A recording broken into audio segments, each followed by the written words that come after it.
Voilà pour cette incursion au centre hospitalier universitaire d'Ovendo. Alors, professeur? C'est très réaliste, c'est la vie quotidienne de tous les soignants qui travaillent dans ce type de service, avec à la fois, nous devons prendre en charge des enfants nés à terme qui posent un certain nombre de problèmes, parfois même très graves, et puis des bébés très prématurés, avec leurs spécificités et leur très grande fragilité. Alors, vous êtes le président du comité scientifique de la Société gabonaise de néonatologie. Professeur Olivier Clarisse, pardonnez notre ignorance.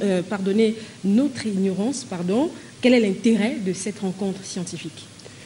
Alors, cette rencontre scientifique va marquer la création de la Société gabonaise de néonatologie.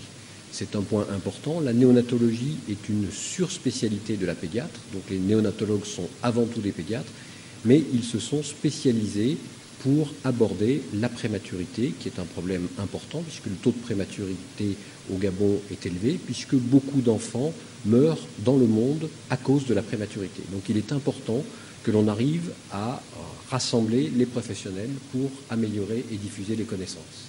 Le cas spécifique du Gabon, beaucoup d'enfants en meurent?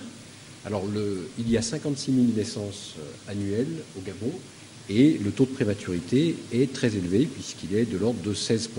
À titre comparatif, le Japon, qui est le pays qui a le taux le plus bas, observe un taux de prématurité de 4%.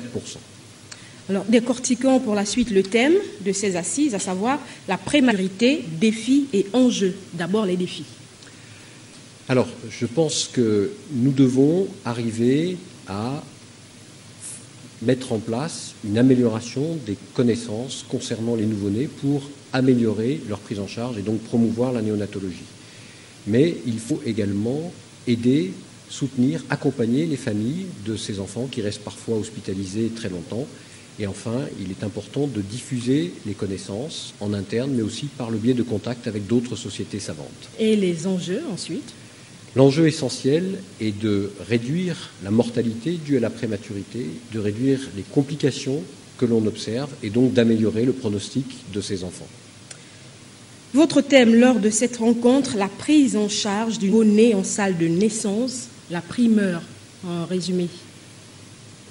Ce thème est important parce qu'il concerne tous les professionnels qui sont présents en salle de naissance. Les pédiatres, bien sûr, mais également, ça peut être des obstétriciens, des anesthésistes réanimateurs et des sages-femmes. Et nous devons être capables de prendre en charge à la fois des enfants qui vont très bien, à qui il ne faut rien faire, et des enfants extrêmement fragiles, pour lesquels il faut mettre en place des gestes immédiatement après la naissance, la rapidité et la fiabilité de ces gestes pouvant bien sûr modifier le pronostic. Et nous devons être préparés à des situations imprévisibles. Donc nous devons savoir réagir de façon extrêmement rapide, même en l'absence de préparation. Et cette rencontre, elle est uniquement pour les spécialistes ou le grand public est attendu? C'est avant tout bien sûr pour les spécialistes, mais ce sont des connaissances qui doivent être diffusées parce que dans certaines régions, il n'y aura pas forcément tout le personnel habituel pour une naissance. Il y a toujours des accouchements inopinés et donc ça s'adresse à l'ensemble des médecins. Et encore, n'oublions pas les familles qui sont vraiment partie prenante. À l'instant, avec nous, c'était le professeur Olivier Clarisse. Il est pédiatre à l'université Claude Bernard à Lyon, en France. Il est aussi le président du comité scientifique de la Société gabonaise de néonatologie qui organise donc demain, vendredi, ici à Libreville, un colloque scientifique sur la prématurité. Merci pour votre passage sur notre antenne et à demain à l'école d'application du service militaire. Merci, madame.